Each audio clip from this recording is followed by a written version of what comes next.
Y estamos en vivo. Estamos en vivo.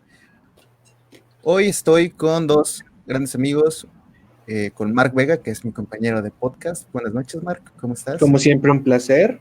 Qué bien, qué bien. Y hoy nos acompaña el cineasta ya leonés, Pedro González, que en realidad es de la nacionalidad chilena, pero ya llevas un buen rato acá. Ya tu familia está aquí, tu bebé nació acá. Yo creo que ya eres más mexicano que muchos otros. ¿Cómo estás, Pedro? Muy buenas noches. Muchas gracias por la invitación, chicos. Siempre es bueno poder sentarse y independiente del formato, poder conversar.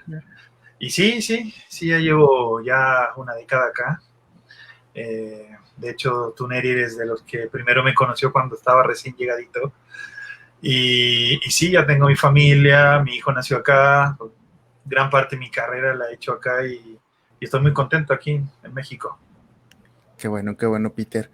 Oye, Peter, bueno, para empezar, hay que ponerte en contexto sobre el programa, pues es la idea de que podamos estar compartiendo cuestiones creativas y pues experiencias de vida para que también compartas con la gente y pues la idea es esta, poder tener un medio para que se puedan también ellos inspirar y se puedan atrever a hacer las cosas.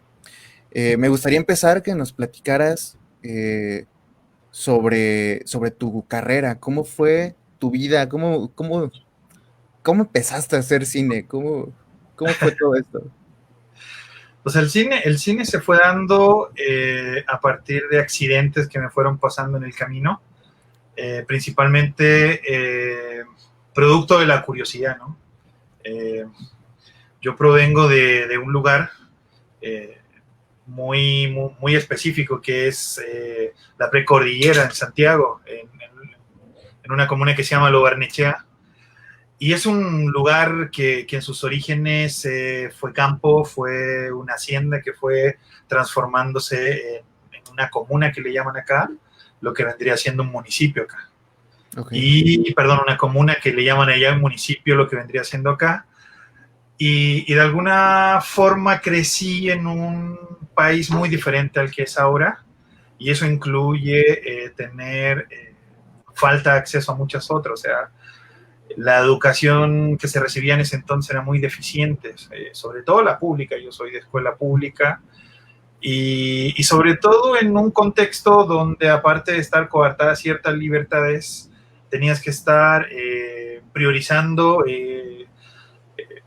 algunas necesidades como, por ejemplo, tener ya cubierto el tema de la comida, el vestuario, que los papás esperaban de ti que fueses a la universidad a estudiar una carrera tradicional, o si bien no ibas a la universidad, que chambearas en algo que te diera medianamente una buena vida, ¿no? Dentro de todo este proceso y tener que ser parte de la transformación de un país y también mi contexto, porque los orígenes de mi familia y sobre todo del barrio donde crecí eran muy humildes, ¿no? Al provenir del campo y que poco a poco se fue urbanizando todo eso hasta llegar en lo que es ahora. Entonces esperaba a lo mejor que si realmente le apostaba mucho por el estudio, me condujera a carreras más tradicionales, ¿no? Entonces, a lo mejor se imaginaron de mí un abogado. Mi madre decía que le hubiese gustado que yo hubiese sido veterinario, entonces. Pero no seguí ese camino. Se me ocurre poco a poco indagar en lo que es la fotografía, en lo que es la literatura, por la simple y llana curiosidad de despertar como a otra realidad, ¿no? O sea, crecer en dictadura ya de por sí está jodido, más encima crecer en una dictadura pobre está más jodido todavía. Pero todo se fue dando mediante accidentes. Primero, había una familia que era muy amiga de la mía. Los papás de ambas familias eran compadres así del alma, ¿sí? Y él invitaba cada ciertos fines de semana a toda la familia a compartir con él. Yo muy chico, ¿no? 5 años, 6 años, y él tenía muchas películas. Entonces se sentaban ahí a echar sus chupes y a ver películas, y entre las muchas que vieron, por ejemplo, estaba pues, El Expreso de Medianoche o The Wall, ¿no? Ambas de Alan Parker, Terciopelo Azul, Y yo me sentaba con mi inocencia y con mi curiosidad a de alguna forma sentir que estaba viendo algo prohibido, que estaba viendo contenido que no era para mí, no solamente por ser un niño, sino que contenido que a lo mejor despertaba cosas que la autoridad a lo mejor en ese entonces no, pues no quería que despertara la ciudadanía, ¿no? O sea, el goce estético, la idea de que a lo mejor hay otra realidad que puede ser moldeada o transformada, y no el cine que se estaba haciendo en el país en ese entonces, que era más bien de carácter formal.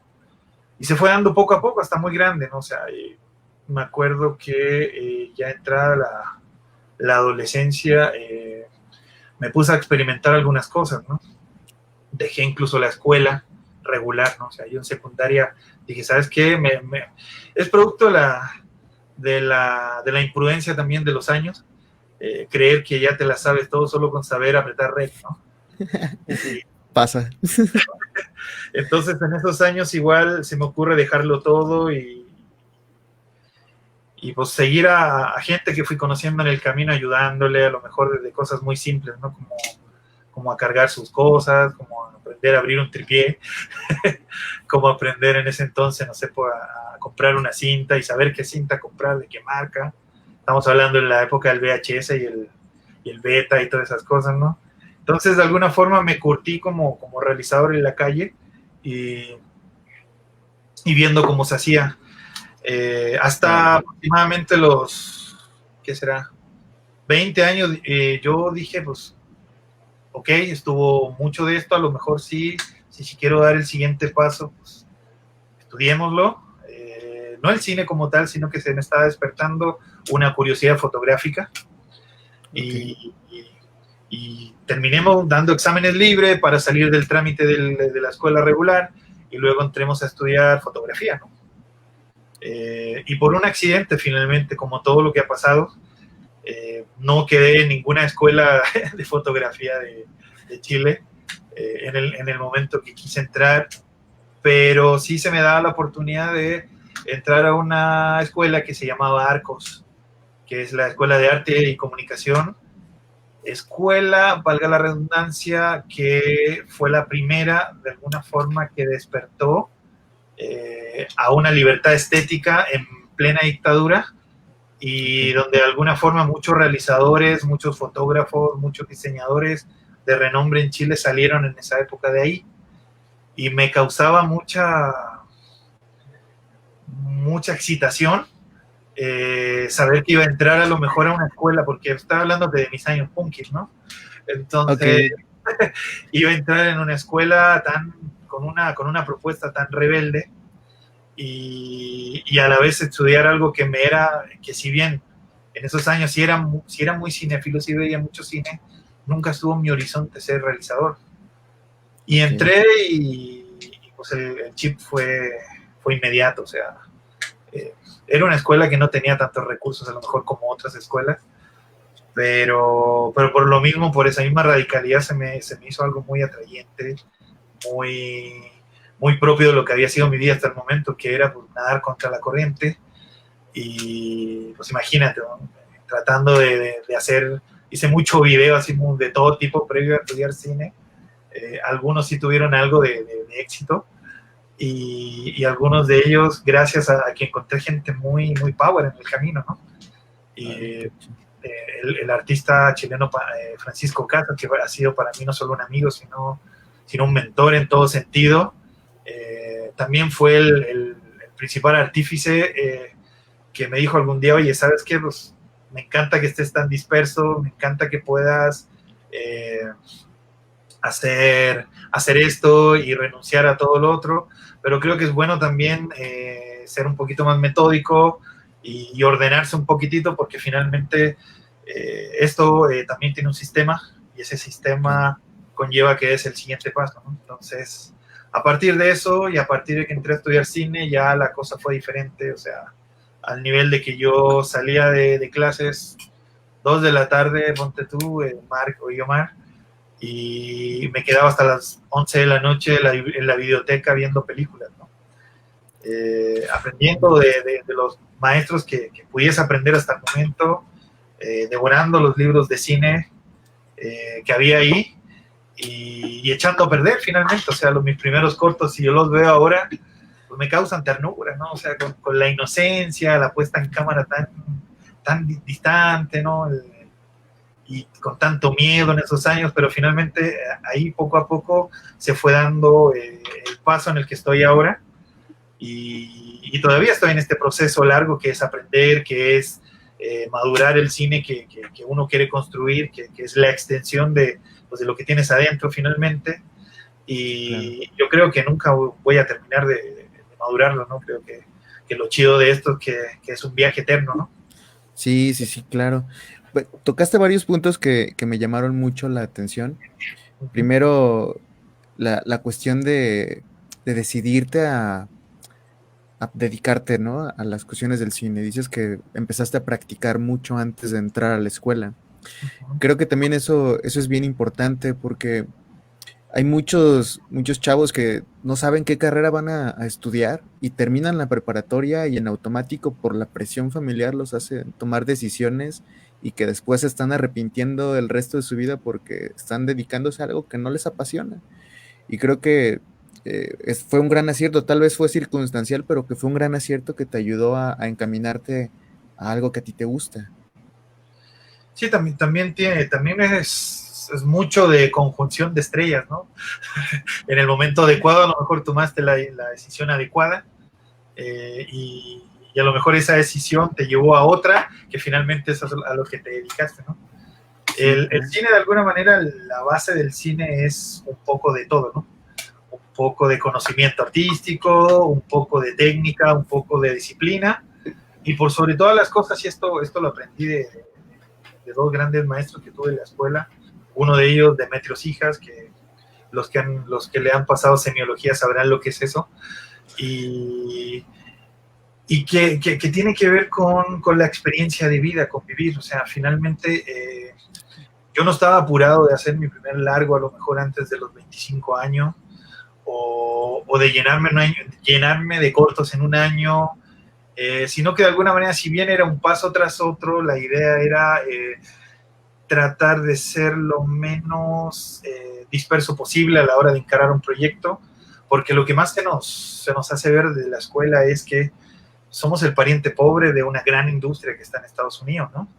Y como pariente pobre, de alguna forma, cada peso cuenta, cada voluntad cuenta, cada esfuerzo que haces tú físico y económico cuenta. Entonces, en ese sentido, entre más responsable seas, por ejemplo, a escribir una historia independiente del contenido que ya pueda llenarte por completo, bien, tener a la gente adecuada alrededor tuyo, que eso lo descubres por instinto y por antonomasia, y de alguna manera descubrir ya la parte negocio de esto, ¿no? Ya la distribución, la exhibición. Entonces el callo que le llaman, o la calle, ya empiezas de alguna forma de otro punto de vista a encarar cada uno de estos proyectos, ¿no? Entonces yo creo que estoy en una edad adecuada como ya para poder encarar mi primer largometraje, por ejemplo. Creo que no me sentía listo a lo mejor hace 10 años cuando llegué a México, que todavía era un cortometrajista, que todavía estaba ensayando ciertas cosas, pero como te digo, esto es, entre más vivas, por así decirlo, más creo que vas a lograr llegar hasta un punto, si bien no culmine, cercano a lo que te gustaría en el tipo de cine que estás haciendo, ¿no? Claro. Bueno, tengo varias preguntas, pero a ver, Marc, vamos a ver, ¿qué duda tienes tú con Pedro? Vamos. Ya para encaminar un poquito esta plática más al tema de creatividad, esta es una pregunta que le hago a muchos cineastas, siempre que hay una plática con ellos, y pues mediante el contexto de que el cine no se hace solo, el cine son muchos procesos, ocupas a muchas personas, pero siempre necesitamos un momento de soledad con nosotros, ¿no? Y, a ver, un músico cuando está triste compone, ¿no? Un pintor cuando está pues, decaído pinta. Entonces, ¿el cineasta qué hace cuando está triste? Filma, ¿no? No, o sea, no sé si la frialdad de esta como dualidad arte-industria haga que nosotros de alguna manera seamos más metódicos a lo mejor que un Jackson Pollock, ¿no? Que casi que bailaba encima de la tela y que se impregnara de sí mismo su obra, ¿no? O sea, por ahí hay casos de realizadores que a lo mejor entran en ese proceso, Jonas Mekas, por ejemplo, que es más pasional que nada, ¿no? En mi caso, no trato de no hablar un poquito como a nivel general. En mi caso, siempre ando cargando conmigo lo que le llamo una bitácora, ¿no? Antes cargaba un cuadernito y ahí anotaba todo, ¿no?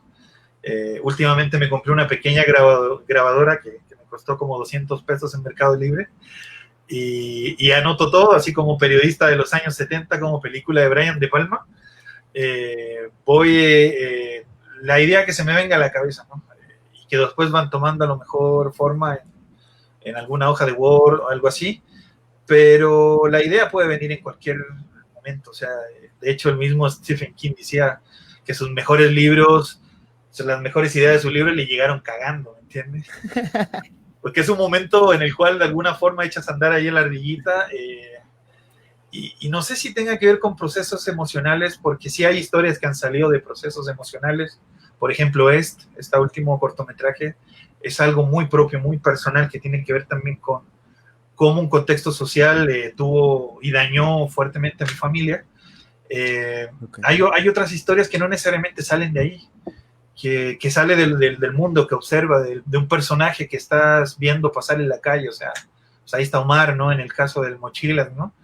Y de cómo te formas ideas, cómo hilas a lo mejor reflexiones, y a partir de eso a lo mejor sientes que hay algo que puede enganchar y que puede ser y que puedes hacer partícipe a la gente. Entonces, no necesariamente está supeditado al proceso emocional, pero sí está presente 24/7. O sea, en todo momento una persona, no solamente un realizador, sino un fotógrafo, un escritor, un pintor, en todo momento está armando algo, está conceptualizando personajes, está conceptualizando planos. O sea, imagínate una ciudad como León, ¿no? Vas pasando por la Miguel Alemán, ¿no? En ese mercado atestado de gente, ¿no? Claramente ahí por lo menos sacaste 20, 30 planos a la pasada sin tener una historia, ¿me entiendes? Entonces, es un proceso que como está contigo todo el momento, en alguno de estos momentos viene esa idea lúcida que es conveniente tenerla registrada. Entonces, yo recomiendo siempre andar cargando una libretita o andar cargando una grabadora, como en mi caso, porque a lo mejor eso en el futuro puede ser un muy buen guión, que a lo mejor se alineen los astros y se transforme en una gran película que te lance a lo mejor a ser conocido en todo el mundo, ¿no? Que eso es lo que esperamos todos, ¿no? Es como el anhelo. Bueno, aprovecho para invitar a las personas que nos están viendo para que también dejen preguntas, para que podamos empezar aquí a contestar algunas junto con Pedro. Pedro es un cineasta chileno que radica aquí en la ciudad de León, para los que acaban de llegar y no lo conocen. Nos está platicando ahorita parte de su vida y al parecer ahora ya sus procesos de cómo él va, pues digamos, registrando sus ideas. Y justo quería retomar ahorita el tema, lo que decías, como de encontrar el cine, ¿no? No solamente es una parte completamente artística, o como, no lo podría definir así, pero hay cine para todo y hay cine para cualquier momento, y creo que muchas veces caemos en el pecado en que empiezas a hacer cine y después ves algo muy comercial y lo tachas de que es malo. Entonces creo que nunca hay una ponderación que pueda llegar a ser bueno o malo. Más bien tenemos que entender cuál es la situación de esa película o de ese proyecto, ¿no? Sí, absolutamente. Creo que tal como dices tú, o sea, hay cine para todos. Volviendo al tema de la escuela, ahí el mismo maestro me enseñó que el cine, que no existía como aquella frontera entre el cine comercial y el cine de arte, nada más que habían visiones autorales diferentes, ¿no? Y expectativas a partir de la película diferentes. O sea, hace un par de años, de hecho fue el primero o segundo proyecto que trabajé en México, que fue un documental sobre el ascenso del equipo León, a propósito del jersey del compañero Marc, y que tenía que ver como todo el contexto que implicaba el ascenso, ¿no? Cómo la ciudad entera se metamorfoseaba con todo lo que era este carnaval y cómo funcionaba en base al equipo. Se llamaba Sábado de Gloria y lo dirigió Francisco Padilla, ¿no? El Panda, un gran amigo. Y le mando un saludo por si está viendo esto. Cómo de alguna forma toda la ciudad, el mercado pequeñito que es León, cómo el equipo te moldea y te direcciona todo en ese tenor. Entonces, y era un proyecto que ocurrió en el momento adecuado, en el contexto adecuado y para el público adecuado. O sea, se vendió en la tienda, de hecho, deportiva que tiene Pirma y en La Guarida, ¿no? Y muy bien, ¿no? Entonces, de alguna forma, hay gente que prepara ese tipo de proyectos para un público específico.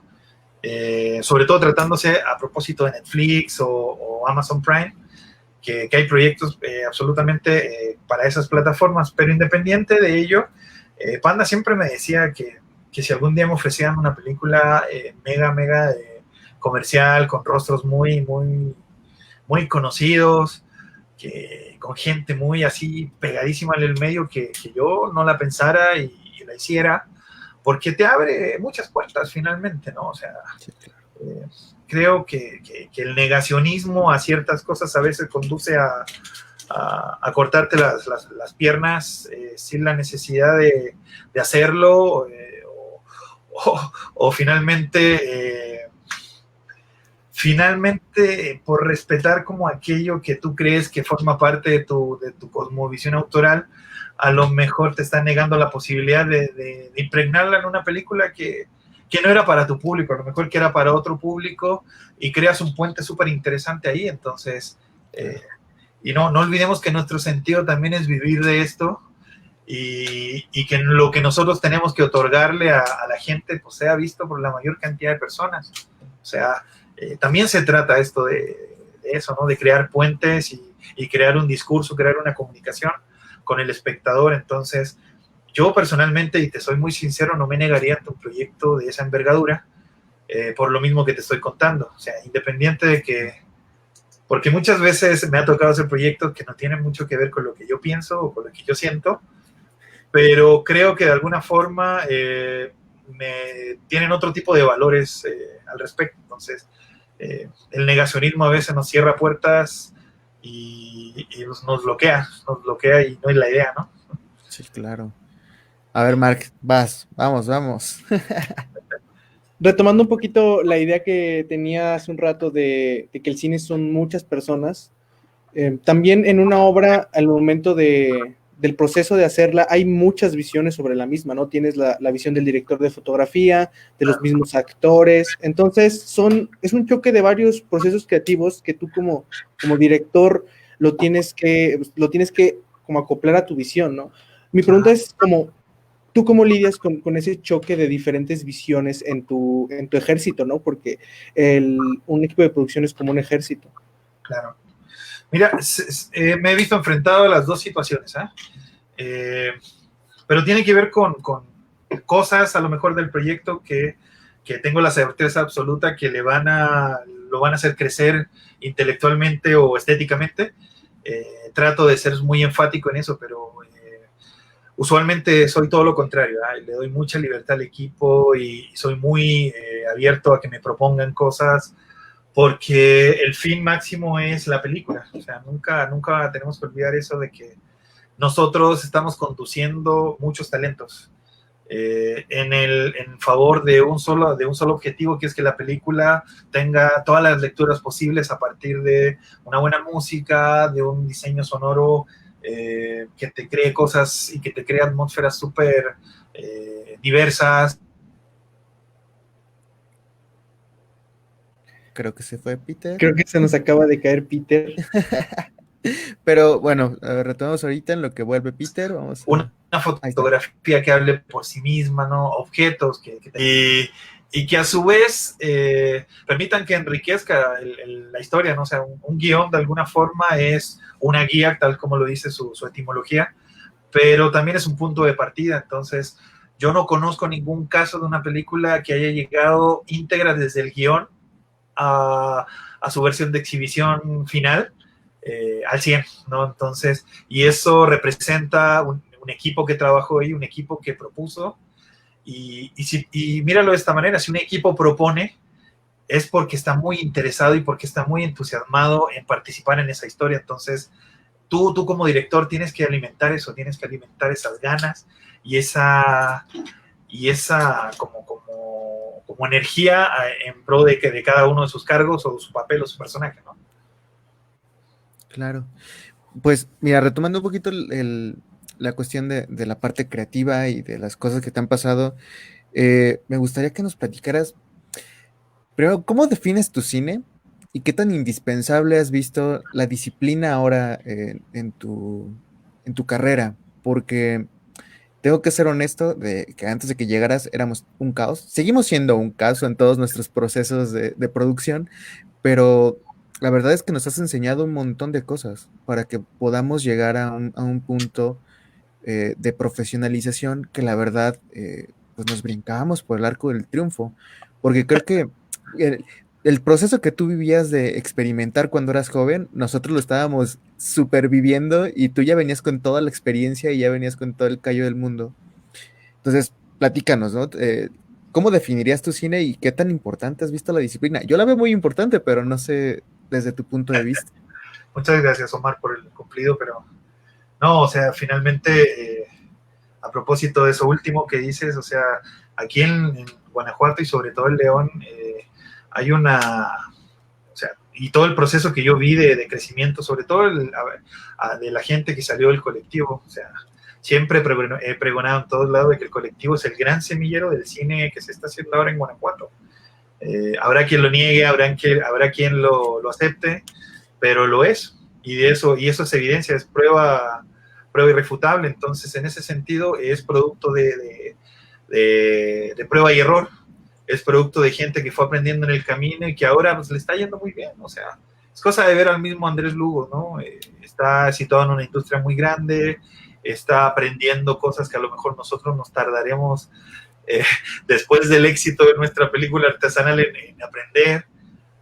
O la misma gente que asista al lab, ¿no? O sea, es gente que aquí partió y en base a eso armó una carrera súper exitosa, ¿no? El caso de Erika, por ejemplo, o el mismo caso tuyo, Mar. Yo cuando te conocí, pues eras el sonidista o estabas detrás de otros, y finalmente has crecido mucho y es en base a saber que los errores son aprendizaje siempre, en ese sentido. El caos siempre sirve para algo. El caos se ocurre cuando se necesita que todo se reestructure. Se creó el universo a partir del Big Bang, no un caos, ¿no? A través del choque de fuerzas opuestas. Cuando llegan a alguna resolución a nivel de pareja, ¿no? O a nivel de órgano, a lo mejor que forma un consejo de algo, tiene que haber debate, tiene que haber caos, tiene que haber destrucción a lo mejor. No, ojalá no se llegue a eso, para refutar y para llegar a acuerdos que permitan a lo mejor avanzar, ¿no? En ese sentido, yo soy un ferviente creyente de la disciplina, creo que, y sobre todo en una disciplina tan jerárquica como el cine, ¿no? Que yo lo comparo siempre con una cocina de un restaurante caro, ¿no? O sea, si sale uno de la línea de producción, se nota y empiezan los retrasos y a lo mejor empieza a quedar el caos, ¿no? Caos que va a lo mejor producir una siguiente refundación, pero bueno, eso es otro tema.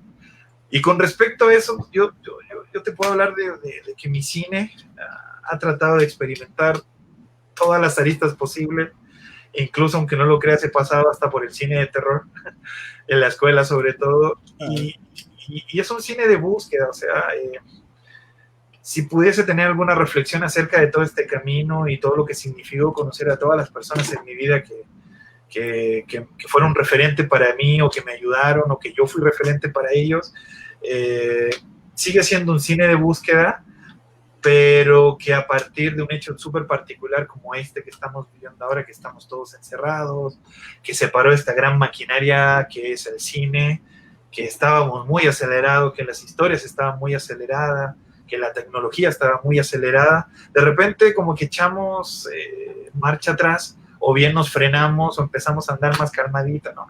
Y volvimos a la esencia, que son las historias sencillas, que es la condición humana, que es poner la cámara y a lo mejor observar lo que pasa delante de ella, ¿no? Creo que por ahí a lo mejor podría ir agarrando sentido lo que quiero hacer a futuro, más allá de lo que ya he hecho, ¿no? O sea, porque como sea, he tratado de impregnarle algo de espectacularidad a lo que he hecho nada más por un tema comercial, ¿no? Pero si tuviese que hablar de una búsqueda autoral, creo que esto me sirvió como para ponerle freno al asunto y concentrarme absolutamente que es lo que hizo el cine, es lo que es ahora, ¿no? Que es reflejar, que la gente se refleje con lo que está pasando en la pantalla. Independiente si es algo propio, es algo que se parece a su propia vida, o si es algo a lo mejor que le produce cosas, ¿no? O sea, claro. Por ahí Medio Oriente, sobre todo, genera historias muy sencillas, provocando reacciones incluso hasta fisiológicas, ¿no? O sea, que te llevan a acordarte de cosas que no tienen nada que ver con la película, ¿no? Abbas Kiarostami, por ejemplo, trabaja mucho eso, en historias sencillas que van a lo primitivo tuyo, van a intentar buscar esa inocencia que a lo mejor perdiste por los vicios de la ciudad, ¿no? Entonces creo que por ahí quiero encaminar lo que estoy haciendo, concentrarme en las personas, tratar sobre todo en personas que están rotas, ¿no? Personas que algo las marcó y que ya no son las mismas a partir de eso. Entonces me he estado concentrando mucho en eso últimamente. Y todavía sigo en prueba y error, así que esperamos que me conduzca algo, ¿no? Sí. El que persevera alcanza. Bien, entonces, Marc, a ver, ¿qué pregunta tienes, mi hermano? Fíjate que hablamos de esto en el stream pasado y justo quería abordarlo hablando de este tema y contigo como invitado. ¿Tú crees que el director mismo debería ser el que edite sus películas? Sí, no. Depende mucho del proyecto. Hay películas que necesariamente tienen que no hay otra persona que pueda hacer un primer corte más allá que el director, porque son películas a lo mejor que se salen mucho del entendimiento de gran parte del crew, ¿no? Entonces, tiene que haber una mancuerna muy chida al respecto para que tú delegues gran parte de lo que eres tú, o sea, el proyecto eres tú finalmente, y que te comprenda, ¿no? Acá en León tengo la suerte de contar a lo mejor con un Joel Falcón, que ha sido capaz como de entender cada cosa que le digo a partir de una película, y me he visto en la tarea incluso de no meterme en su trabajo y nada más ver cortes finales, ¿no? Y a partir de eso trabajar con él. Entonces son muy rescatables cuando encuentra ese tipo de personas. Entonces si no lo tienes, a lo mejor sí es necesario hacer un primer corte antes de enfrentarlo ante alguien, un profesional de la postproducción, a lo mejor que te pueda ya dar toques finales o cambiar algunas cositas en favor de la historia, ¿no? Pero yo he pasado por las dos etapas y son iguales de satisfactorias ambas, ¿no? Entonces, aún así, considero que distanciarte en un momento de la película y someterla a un tercero, he tenido mejores resultados yo, porque a veces uno se ciega con tu historia y que tiene que ser así porque así la visualizaste y así tienes que mostrársela al mundo, y a lo mejor no es eso, a lo mejor es alguien que no conoce la historia, que no está en tu cabeza y que finalmente termina siendo uno más del público, te dice, no, güey, vete por acá te conviene irte, y pues ahí yo creo que conviene someterse al criterio de un montajista externo, ¿no? Sí, va a depender mucho del proyecto, Marc, absolutamente. Yo quiero preguntarte algo más, como ya más apegado más a la vida, que, o sea, evidentemente, al menos yo ahorita no vivo del cine, ¿no? Entonces es muy complicado poderte dedicar al cine y tienes que dividir tu tiempo en poder sacar dinero para vivir para poder salir adelante, pero aparte, pues tienes que tener también este desfogue creativo donde vas a poder, pues, crear las cosas que tú quieres, ¿no? ¿Qué tan complicado ha sido para ti este paso, ¿no? De tener que hacer dos cosas para poder al final tener una obra con la que tú te sientas conforme? Creo que alguna vez por ahí el Chango Pong lo dijo, ¿no? O sea, si estás trabajando 8 horas en otra cosa y quieres dedicarte al cine, pues tienes que dedicarle 8 horas más al día al cine. O sea, uno asume, cuando se dedica a alguna disciplina, entre comillas, artística, eh, uno tiene que asumir muchas cosas al respecto, ¿no? Una de las cosas que más asume es un voto de pobreza absoluta, que tiene que ver con renunciar a lo mejor a lo que te hubiese dado otra carrera, ¿no? O sea, piensas en León, a lo mejor inmediatamente te vienes a lo mejor pues, un ingeniero industrial o diseñador de zapatos, si quieres, ¿no? Es gente que tiene asegurado a lo mejor un puesto en una industria y que le van a pagar bien por su trabajo. Y a lo mejor uno optó por otra cosa, uno optó a lo mejor por escuchar cierta vocecita que tenía por ahí que no te dejaba tranquilo y que sabías que si renunciabas a ella a lo mejor ibas a poder vivir, pero te iba a seguir incomodando y te iba a seguir diciendo, oye, pues podrías haber sido esto, ¿no? Podrías haber hecho esto otro. Entonces, en ese sentido tú tomas decisiones, estás constantemente tomando decisiones al respecto. Yo te diría que el 70-80% de los colegas que conozco no tienen la vida que tengo yo en el sentido de que no formaron una familia, no tienen hijos, a lo mejor por la misma naturaleza de la profesión o del oficio, que demanda mucho tiempo de uno y que demanda también mucho recurso de uno. O sea, muchas de las cosas que hacemos salen de nuestro bolsillo y por ende ahí viene el voto de pobreza del que hablábamos, ¿no? Sí. Me recuerda mucho pues al director teatral Andrés Pérez, el gran hombre del teatro chileno, ¿no? El creador del circo teatro. O sea, él vivía y cada peso que tenía iban para la compañía. Vivían como gitanos casi ellos, ¿no? En un terreno donde tenían su carpa, la gran carpa del circo teatro, y toda su vocación y toda su vida y todo su empeño y sus 24 horas al día iban en ese tenor. Entonces, y él tuvo esposa, él tuvo hijos, luego tuvo parejas, hombres, pero aún así, de alguna forma creo que tienes que lidiar con eso para bien o para mal. Tienes de dos, o realmente si encuentras a alguien a lo mejor que quiera compartir esto contigo, van los dos en el mismo camino, o simplemente, pues, si no llega, pues es la decisión que tomaste y elegiste esta vida, y eso implica también tener que a lo mejor tener varios, que será meses o años, en que tengas que trabajar en algo que no te gusta nada más para sobrevivir y dedicar las noches a escribir tu guión, a preparar carpetas para conseguir algún financiamiento ya sea público o privado. Entonces, es algo con lo que se va a tener que lidiar porque no somos Hollywood.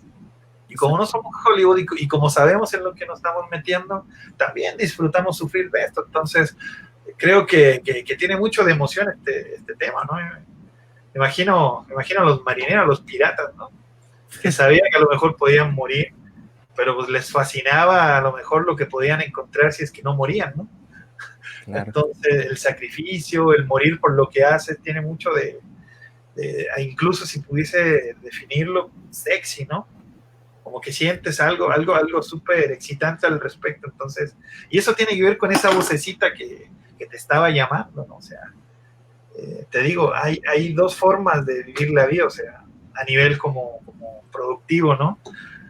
Porque rico se puede hacer cualquiera y con cualquier tipo de disciplina. O sea, o quieres ser rico, o quieres a lo mejor que no se olviden de ti.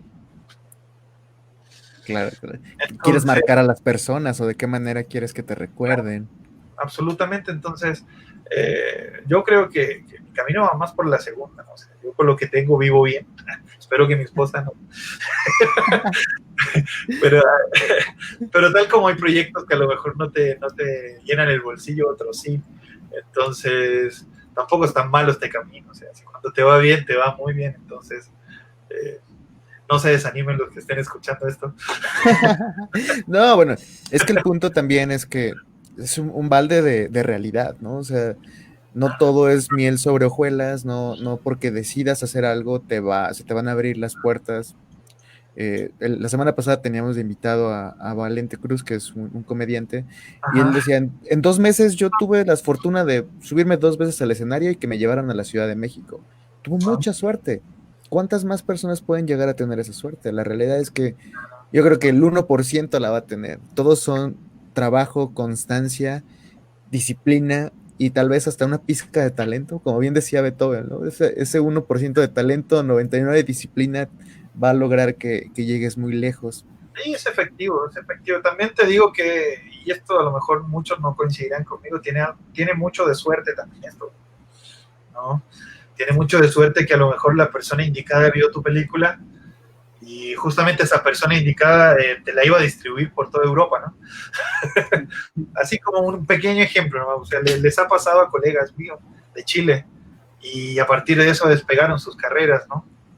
Pero independiente de eso, creo que el camino es fascinante, o sea, es como todo viaje, todo viaje más allá del destino, el estar en la ruta es una cosa maravillosa y es algo que no te podría explicar como un método, como un sistema, es algo que vives y uno disfruta estar 25.000 horas frente a la computadora creando una historia a lo mejor que no va a ser tan buena o no va a cambiar la historia del cine, pero te llena absolutamente y eso es lo rico de esto, ¿no? Que te llena absolutamente. Claro. Mark, estás muy callado, mi hermano. A ver. Porque le buliera el verde. Pues mira, yo quería hacer una pregunta y es que fíjate que hablábamos también en el stream pasado sobre que la creatividad es un músculo. Ajá. Y se tiene que estar ejercitando, tiene que estar activo, pues. ¿Tú cómo lo ejercitas? Pues, ¿qué haces en tu día a día pues sí, para ejercitar tu creatividad? Ok. Mira, pues cuando puedo, veo la mayor cantidad de películas que puedo, de todos lados del mundo, ¿no? O sea, de hecho, hace muchos años me aventé la tarea titánica de ver Berlín Alexanderplatz, que es una película que dura 13 horas. Y por lo mismo, ¿no? Porque finalmente no somos tan diferentes a otros lugares, a otros rincones del mundo, y nuestra realidad a lo mejor espiritual, emocional y social no dista tanto a lo mejor de una posguerra europea. Nosotros vivimos una guerra diario aquí, tratar de sobrevivir en un país que a lo mejor es hostil en cierta medida, en ciertos lugares, en otros no. O sea, México es tan diverso que incluso la gente cambia de una región a otra. Y eso permite también poder conocer estas otras realidades y ser capaces también de interpretarlo. O sea, el viajar, el ver películas, el leer mucho, incluso tal como a propósito del primer tema que salió hoy, ver también todo el universo de Adam Sandler o todas las películas comerciales posibles, también sirve para interpretar a lo mejor a alguien que no quiere sentarse a pensar, nada más quiere evadir una realidad que es absolutamente hostil. Y por lo mismo, en todos los rincones hay algo, se despierta ese músculo del que hablas. Caminar, tal como decía Tarkovsky, tener espacio para estar solo, tener espacio para procesar tu vida, procesar tu entorno y procesar el mundo a partir, y a propósito de la pandemia, desde tu ventana y desde lo que ves a través de ella, ¿no? Entonces, por lo mismo creo que también es necesario no solamente buscar creatividad en lo obvio, ¿no? En otros realizadores, en el sistema propio del cine o el mismo lenguaje, sino también ver otras disciplinas, ver otros contextos, ir, por ejemplo, no muy lejos de aquí hacia el lado y conversar con un señor que está plantando verduras y que te explique cómo es su sistema y cómo él ve su profesión, ve el mundo y ve a partir de que es un hombre a lo mejor solo en el campo con una profesión diferente, cómo él interpreta la vida. Entonces, y tú todo eso lo procesas, vas formando tu propia opinión del mundo, vas conociendo otras realidades y eso es casi como un gimnasio creativo absoluto. Entonces, Sí, sí, sí. finalmente lo que hacemos nosotros es poner en una pantalla, en un rectángulo, un trozo de vida. Entonces, más allá en sí de la propia disciplina, creo que me nutre mucho salir. Me encanta a mí la bicicleta, entonces me gusta recorrer la ciudad en bicicleta. He ido a la sierra, he estado en los confines de la ciudad, he recorrido, le he dado vuelta en círculo 2 veces a León. Entonces es algo súper motivante ver cómo una ciudad funciona y cómo también cada rincón es tan diferente y tan diverso entre sí, ¿no? Vale. Es que es bien interesante cómo, cómo podemos encontrar inspiración en muchísimas cosas. Puede ser hasta en lo más pequeño que puede ser imperceptible, pero porque tuviste un momento de conciencia y volteaste al suelo, te das cuenta de algo que llamó tu atención y de ahí puede partir a miles de cosas, ¿no? Es Claro, maravilloso cómo el ser humano tiene esa capacidad de crear. Y como cineastas creo que tenemos esa capacidad también, como tenemos esa misión también de encontrar las cosas que no son habituales para la sociedad, ¿no? O sea, tenemos tantos elementos para contar que muchas veces nos vamos por los obvios, pero tenemos tantas cosas para poder utilizar y narrar una historia que lo volvería más rico. así es. No sé si has visto a Lucrecia Martel, el cine de ella. No la he visto. No, no, no. Lucrecia hace un ejercicio súper rico, ¿no? Que es remitirse a su propia experiencia, a su niñez. Ella pues, era de provincia y de una familia muy numerosa que se juntaba siempre. Entonces, su cine consta de estos grupos gigantes en que los niños están jugando en un rincón, en que los abuelos están mirando hacia todos lados, en que aquí está pasando algo con los más jóvenes y la persona que te está hablando no está a cuadro. Hay una mirada múltiple de la realidad, de su propia realidad, su propio recuerdo, pero a la vez es una mirada súper inocente, como un niño cuando llega a un salón, ¿no? Está viendo todo lo que pasa alrededor. Entonces, finalmente, el ejercicio que hago yo como realizador es llegar un poquitito a ver el mundo como un niño, con la curiosidad de un niño, que ya la perdí, obviamente, hace muchos años. Entonces, en la praxis, el sistema propio que conlleva como el punto inicial para construir una historia, un guión, es evocar esa niñez, evocar cómo yo miraba los espacios que habitaba o los espacios que estaba conociendo Sí, y llegar a tener incluso una mirada inocente, ¿por qué no decirlo? Eh, eso es quizás el elemento creativo que más me llama la atención, o sea, la niñez, el jugar, el amigo imaginario, y de repente observo a mi hijo y cómo de la nada crea cosas, ¿sabes? Cómo sí. agarra 2, 3 muñecos y creó un universo y que ese universo se comunica entre sí y lo llena de colores y lo llena de muchas cosas. Y tú miras y dices, pues no mames, ni yo hubiese logrado concebir una película tan perfecta como esa, ¿no? Entonces, a eso es lo que aspiro, a eso es lo que aspiro llegar. Y hay realizadores que trabajan ese punto de vista de una manera súper maestra, o sea, eh, así un ejemplo al voleo, ¿no? José Luis Torres Leiva, por ejemplo, o uno actual mexicano, Samuel Kichi, ¿no? Que es alguien que está despegando y lo está haciendo de una forma, pero magistral. Y aparte es un tipazo, así humilde, generoso. Entonces, para allá yo creo que hay que conducir lo que hacemos a propósito de esta como barrera que nos ha puesto la vida, que es el coronavirus, ¿no? Sí, claro. Una nueva realidad. Vientos mi Sí, marca. Pues mira, yo veo que hay muchas personas, bueno, novatos escribiendo así como guiones, y mientras están escribiendo así como guiones de cortometraje, ya situaciones en las que importa más la historia, que no puedes desarrollar tanto un personaje, por eso mismo de repente se olvidan del desarrollo de los personajes. Y yo lo veo, digo, pues, con mis compañeros y todo eso, que no hay como, bueno, sí hay muchas lecturas que puedes recurrir a muchos libros, pero si tú tuvieras que decirles cómo ¿Cómo lo haces tú para tridimensionalizar un personaje, para darle un trasfondo, aunque no se vea en el cortometraje todo lo que tú pienses? ¿Cómo se hace para hacer un personaje que esté vivo, que sea un humano como tal? Ajá. Bueno, cada realizador tiene como su magia o su técnica al respecto. Hay algunos más formales que hacen que el actor de alguna forma llene esos espacios, ¿no? Yo tuve la fortuna de estudiar también teatro. Entonces, en ese sentido, ellos tienen un sistema muy, muy chido que yo lo traspasé a mi propia labor a la hora de crear personajes, que es un cuestionario muy enorme, ¿no? Son como 200 preguntas que se hace un actor a sí mismo y hacia el personaje, ¿no? Son muy sencillas, ¿no? O sea, ¿por quién votaría tu personaje? Si vive ahí, ¿por qué lleva tenis de esa marca? Si a lo mejor a propósito de películas contingentes, ¿no? ¿Por qué tu personaje quiere volver a lo mejor a Monterrey si lo andan buscando para matarlo?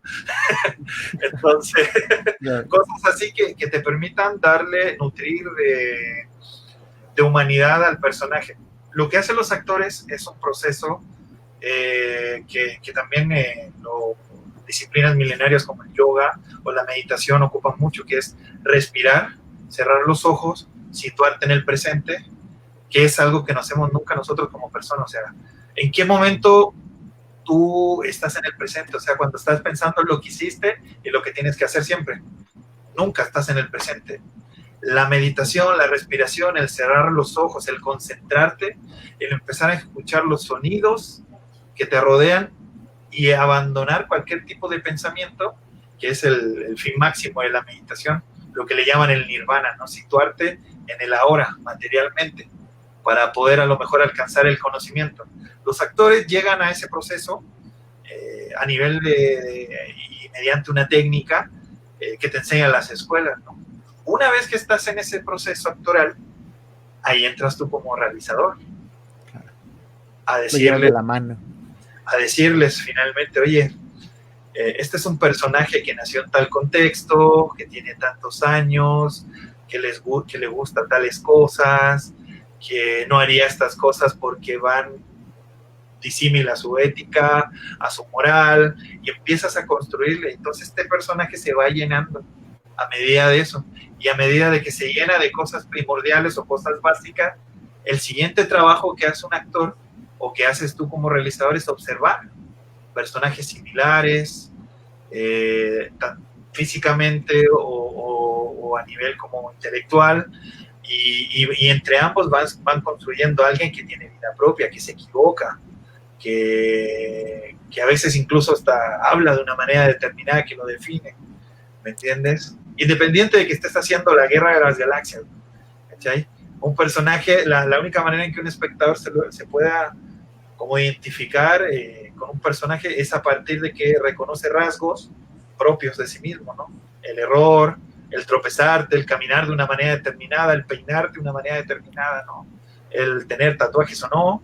Entonces es un proceso muy, muy, muy, muy largo que yo recomiendo vivirlo a nivel actoral inclusive. Si tienen la posibilidad de tener un taller actoral, se lo recomiendo absolutamente, porque te van a enseñar técnicas que te van a servir también a la hora de la escritura.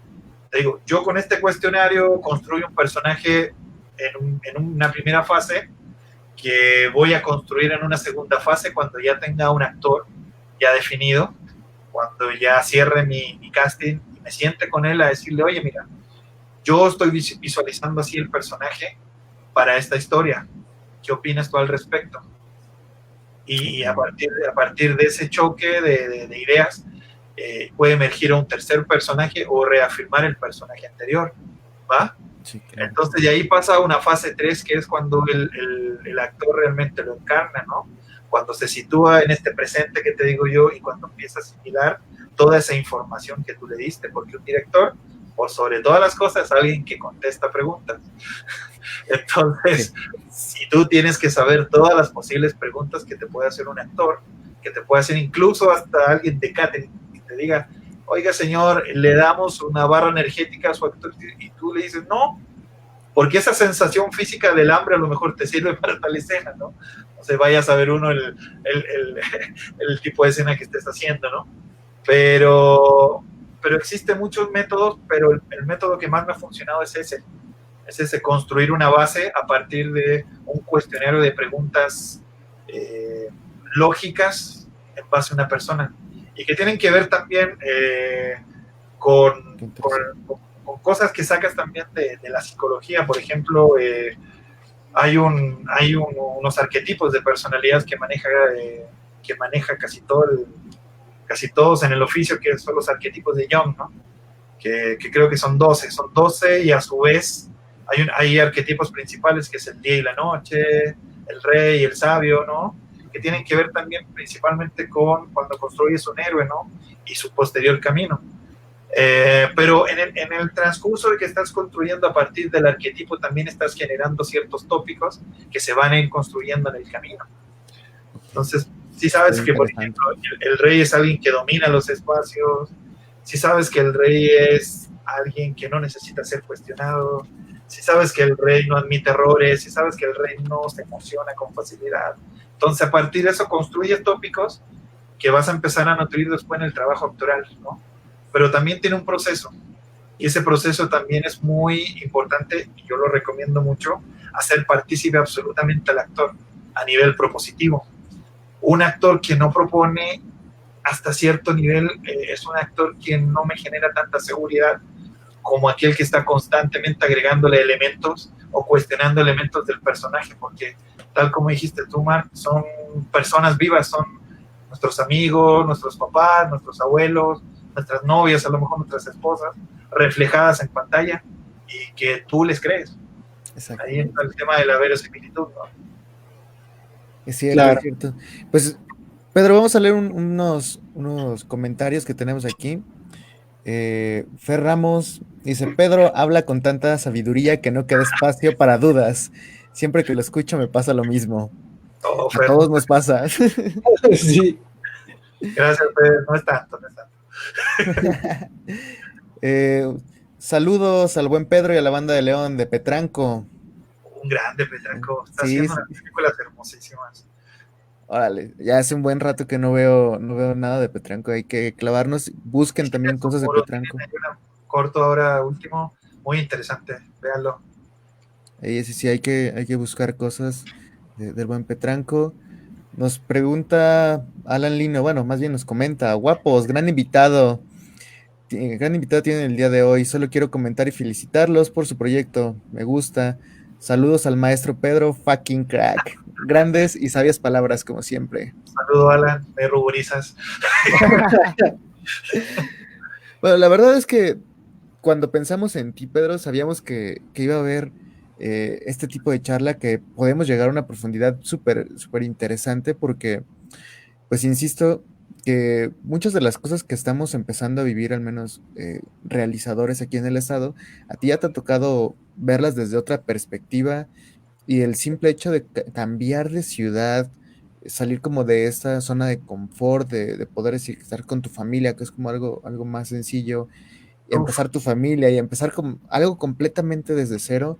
O sea, la realidad es que evidentemente nos puedes tú dar un punto de vista que nos va a ayudar a crecer a todos como realizadores, incluso hasta yo lo podría decir que hasta en un estilo de vida, porque no solamente es como cineasta, sino como persona también uno tiene que madurar y crecer y darse cuenta de que las cosas pues van a tornarse, pues tal vez no con el camino que siempre soñaste, ¿no? Va a ser diferente y va a tener sus retos, y el hecho de que tú lo vayas logrando es un claro ejemplo de que se puede. Entonces, por eso también la decisión de que fueras nuestro invitado el día de hoy. Muchas gracias. Sí, no, muchas gracias, chicos, sobre todo por tener una plataforma súper a la mano para poder pues, tener un diálogo, una conversación, y me encantó que lo dirigiera gente joven, ¿no? Gente pues, con hambre, ¿no? De comerse el mundo, o sea, por ahí el tema de la migración es un poquito más complejo, o sea, tiene también que ver con que seguí mi corazón y seguí a mi Violeta querida a su casa, a su cuna, y no me voy a arrepentir jamás en la vida de hacerlo, porque encontré un universo súper emocionante, no solamente que tuviera relación con ella, con mi hijo adorado, sino con su familia y conocer gente en el camino que se dedica también a este oficio hermoso que, que me ha sido muy gratificante y me ha hecho crecer muchísimo, así que pues, no paro de darle gracias de haber tomado la decisión de pues, abandonar el nido, ¿no? Sí, claro, te obligaste a madurar, ¿no? Finalmente uno cuando está enamorado, amigo, uno no mira para atrás. Uno nada más va y busca y hasta que lo consigue. Un punto. Mi Mark, pues estamos cumpliendo la hora. ¿Tienes alguna pregunta para Pedro para ir cerrando? Claro, claro. Sí, justo para ir cerrando, me gustaría preguntar algo. Cada artista, bueno, todo artista debe haber un momento en el que pone los pies en la tierra, ¿no? Tiene que, pues, ver que unas cosas que no puede hacer en su obra, por ejemplo, pues tú lo decías, no somos Hollywood y hay cosas que, pues, por nuestra industria no podemos tener a la mano. Pero es importante preguntar, ¿cuándo uno como guionista es cuando tiene que poner los pies en la tierra? ¿Cuando está escribiendo el guión o cuando ya está escrito? Porque cuando uno está escribiendo el guión, pues luego puede pensar, quiero escribir tal choque, pero no vamos a tener presupuesto y lo borras. O lo tiene que hacer ya hasta después. O sea, ¿cuándo es el momento en el que ya uno tiene que pararse a pensar si eliminar cosas o no? Es la pregunta. Uf, pues eso te lo dicta el bolsillo. Finalmente, mira, perdón.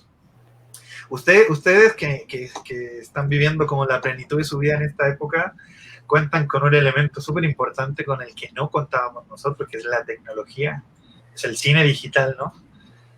Ahora todo es posible, chicos, ahora, y me resulta a diario eso, o sea, trabajo en una productora que en su mayoría de labor diaria tiene que ver con video, y mucho de esos videos crear donde no hay nada. Levantar un edificio animado, crear un mapa animado sobre una toma que se ha hecho un dron. Y eso no, era imposible antes con el equipo que se trabajaba. Hacer cine antes era para gente con dinero o para gente que realmente se le abrían puertas importantes a partir de otro tipo de historias y guiones, ¿no? O sea, hay gente que opta por hacer algo más sencillo y quienes optan por la ciencia ficción o el terror, está muy válido y si encuentras a alguien que está dispuesta a soltarte el varo para eso, con mayor razón no escatimes en posibilidad de hacerlo mejor todavía, y si es necesario contratar a un güey de efectos especiales, si es necesario crear un software nuevo nada más para una escena donde se transforma un monstruo y si tienes el varo para pagarle a alguien que te cree ese programa, adelante, se puede, y Hollywood lo ha hecho, o sea, a Apple y le debemos Pixar y todo lo que conlleva Pixar, ¿no? Con todo incluso hasta Cinema 4D se lo debemos a Apple y a la necesidad de que alguien necesitaba hacer más humanos a sus dibujos, ¿me entiendes? Entonces, pero todo parte desde la artesanía y todo parte desde las ganas de querer hacer las cosas, ¿no? Hay formas de hacerlas sin un peso y ahí radica la creatividad del realizador, ¿no? Pero creo que más allá de ponerse límites, eso te los dicta finalmente el bolsillo y siempre y cuando requieras de todo ese dinero para hacerlo, porque hay formas artesanales de hacer todo, balazos, cortes, degollamientos, un platillo volador que llegó a tu escena y se llevó una vaca. Hay formas de hacerlo que no, y sobre todo en esta época que no requiere tanto bar. Entonces, más bien yo te invitaría a no ponerte límites al respecto. Más bien pensar en cómo puedes solucionarlo, no limitarte. Es que ahí justamente radica el oficio y radica el sistema que tú mismo tienes para realizar tus películas. O sea, finalmente esas limitantes te la va dando la posibilidad, pero no la creatividad, ¿me entiendes? Así es. Pues mira, llegó un comentario de Andy. Saludos, señores. Importante lo que comenta Pedro. Es de gran importancia para los actores también. Abrazo. Abrazos, Andy. Grande. Un pequeño grande. Literalmente. Pues Pedro, llegamos al final. Gracias por haber sido nuestro invitado. La verdad estuvo súper amena la plática y aprovecho el espacio para agradecerte todas las enseñanzas y toda la paciencia que nos has tenido a todos por acá. Yo espero que este podcast les deje también a la gente algo importante, que puedan encontrar aquí un claro ejemplo de constancia y de que, pues, si quieres algo, tienes que luchar por él, no va a llegar solo. Así es. Entonces, pues muchas gracias, Pedro. No, muchas gracias a ustedes, chicos, y agradezco mucho esta ventanita que me dieron para poder platicar. ¿Va? Y espero que les vaya muy bien de cara al futuro con el programa. Muchas gracias, Peter. Bien, entonces, mi Mark, pues nos vemos el próximo martes. ¿Con qué tema, Mark? ¿Cuál era el tema? Todavía no hemos decidido el tema para el martes. Claro que sí lo tenemos. Vamos al jersey del León en vivo. Vamos a hablar justo de bloqueos creativos. Bloqueos creativos, sí es cierto. Bloqueos creativos, vamos a hablar el próximo martes. Y pues bueno, les agradecemos que se hayan aventado esta horita con nosotros. Les damos un fuerte abrazo. Esto fue ni Team ni Squad, mis hermanos. Nos vemos. Tengan bonita noche. Hasta luego.